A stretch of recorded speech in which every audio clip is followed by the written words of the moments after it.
এই যে বাচ্চাটা, আমি দূর থেকে দেখলাম এই যে সিঙ্গারা খাচ্ছে। আল্লাহ, আপনি একটাবার চিন্তা করতে পারছেন দর্শক, এই যে বাচ্চাটা সিঙ্গারা খাচ্ছে, আপা আপনি ওরে ভাত না খাওয়া আপনি সিঙ্গারা খাচ্ছেন কেন? ভাইয়া ভাতের টাকা নেই যে সে কারণে সিঙ্গারা খাওয়াচ্ছি।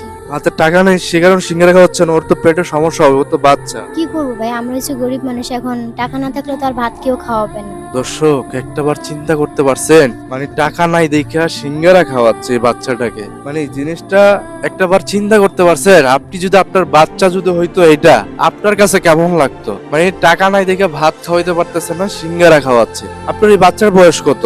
ওর বয়স 6 মাস। 6 মাস? 6 মাসের বাচ্চা এতটুকু? পুষ্টির অভাব। আল্লাহ, দর্শক দেখেন ও তো পুষ্টিহীনতা ভুগতেছে, আপনি কি ওর দুধ খাওয়ান না?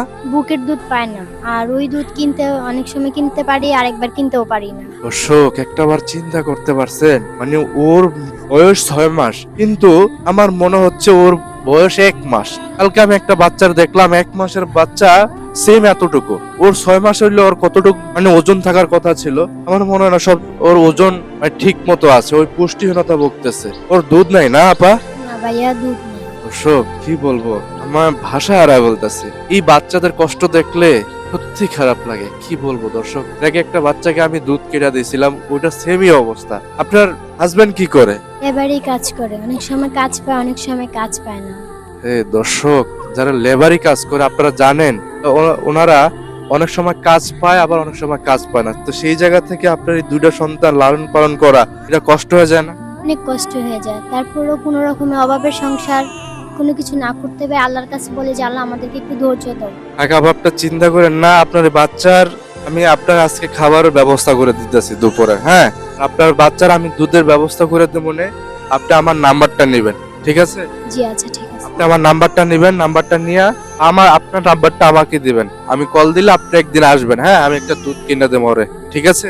জি আচ্ছা। মানে একটা বাচ্চা মানুষ, দর্শক আমার এই জিনিসটা আমি চোখে আমি দেখতেই পারি না, বাচ্চাদের কষ্ট জিনিসটা আমি মাইনে নিতে পারি না। আমার কথা হচ্ছে আল্লাহর এই দুনিয়াতে মানুষ, বাচ্চা, কোনো জীবই যেন কষ্টে না থাকে, তার পাশে আমাদের থাকা দরকার, তাদের পাশে এসে আমাদের দাঁড়ানো দরকার। এই বাচ্চাটা দুধে পুষ্টিহীনতা ভুগতেছে, আজকে ওর 6 মাস, সে বাচ্চাটাকে দেখা যাচ্ছে 1 মাসের। এই বাচ্চাটা ভাত না খাইয়া দেখেন আপনি সিঙ্গারা খাচ্ছে। আসলে মানুষের জীবন যাপন কতটা কষ্ট, অথচ আমাদের এই বাংলাদেশে লক্ষ লক্ষ কোটি কোটি টাকার মানুষের অভাব নেই, যাদের মালিক আছে তারা কিন্তু চাইলে এই মানুষদের পাশে এসে দাঁড়াইতে পারে। ভাই, আমরা মানবতার দিক থেকে মানবিক কাজ করি বিধায় কিন্তু এদের কষ্ট দেখলে আমরা সহ্য করতে পারি না। আমরা আমাদের জায়গা থেকে আমরা যতটুকু পারি ওদের পাশে দাঁড়ানোর চেষ্টা করি। আপনারাও যদি ওদের পাশে এসে দাঁড়ান, আসলে এই সমাজে আমাদের কেউ গরিব থাকবে না, কেউ অসহায় থাকবে না, কেউ রাস্তায় থাকবে না। কিন্তু আপনারা একটা জিনিস চিন্তা করে, সবাই এই জিনিসটা চিন্তা করে যে আমি কিভাবে বড়লোক হব, আমার কিভাবে বাড়ি গাড়ি হবে, আমার কিভাবে কোটি কোটি বিলিয়নার হবে। আসলে একটা জিনিস চিন্তা করবেন যে আমার আশেপাশে মানুষ যদি ভালো না থাকে, তারা যদি খারাপ থাকে, আমার আল্লাহ যদি দেখে এই জিনিসগুলো, আমি ভালো আছি, আমাদের আশেপাশের মানুষগুলো যদি ভালো না রাখতে পারি, আমার আল্লাহ তো অখুশি হবে। মানুষদের পাশে যদি দাঁড়াইতে পারেন, মানুষদের দুঃখে যদি আপনি তাদের পাশে দাঁড়াইতে পারেন, এর চেয়ে ভালো কাজ আপনি পৃথিবীতে আর কিছুই নাই। এই কাজগুলো আপনার পরকালে থেকে যাবে, এই কাজগুলোই আপনি পরকালে শান্তি পাবেন। তো অতএব মানুষের পাশে দাঁড়ান, মানুষের পাশে দাঁড়াইলে আল্লাহ খুশি হবে। আপনি চিন্তা করেন না, ঠিক আছে? আমি ভাতের ব্যবস্থা করতেছি, আর আপনার বাচ্চার দুধের ব্যবস্থা আমি করে দেবো, হ্যাঁ? আপনি আমার নাম্বারটা নিয়ে যাবেন বা আপনার নাম্বারটা আমাকে দিয়ে যাবেন, ঠিক আছে? আচ্ছা ভাইয়া। আর ভাইয়া লেবারি কাজ করে না? জি ভাইয়া। ঠিক আছে, চিন্তা করেন না, আল্লাহ মানুষকে গরিব বানায় পাঠায় অনেকেরই, কিন্তু গরিব থাকাটাও কিন্তু একটা অপরাধ, এটা তো জানেন না? জি ভাইয়া। আপনি চেষ্টা করবেন এই দুইটা বাচ্চার পাশাপাশি যে একটা কোনো মানে কিছু করার চেষ্টা করবেন, আচ্ছা।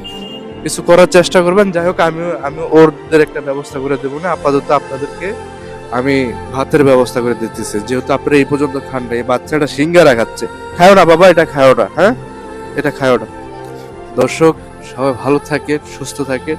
আর এই ধরনের কাজগুলো যদি আপনারা সাপোর্ট করেন, তাহলে আমরা এই ধরনের মানুষগুলোর পাশে আমরা দাঁড়াইতে পারবো, এই ধরনের কাজগুলো আমরা করতে পারবো।